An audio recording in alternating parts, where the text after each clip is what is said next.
Understanding Hand Holding Session in English. Hello everyone. Today, we're diving into an interesting English phrase that you might have heard in various contexts. Hand holding session. This phrase is widely used but can be a bit confusing for English language learners. So, let's break it down together, and by the end of this video, you'll have a clear understanding of what it means and how you can use it in your conversations. Firstly, let's look at the literal meaning of the words. Hand holding might make you think of someone physically holding another person's hand.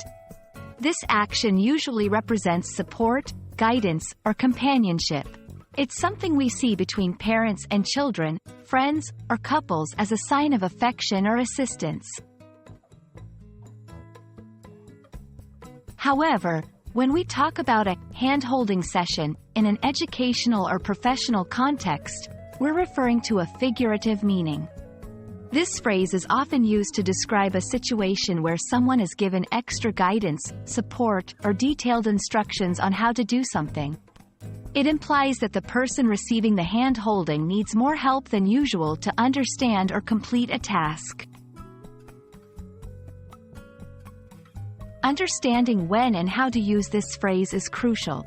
You might hear it in workplace training, educational settings, or during the introduction of new processes. For example, if a new employee joins a company, a manager might arrange a hand-holding session to ensure the newcomer understands their role and responsibilities thoroughly.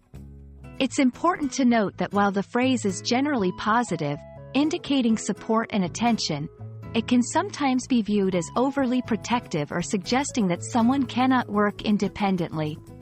Therefore, context is key, and it's essential to use the phrase thoughtfully.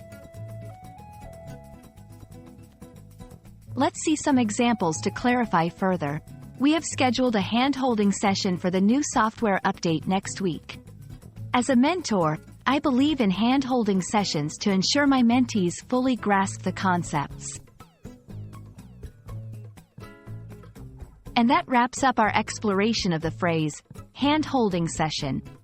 Now that you understand its meanings and nuances, you can confidently use it in your conversations and writings.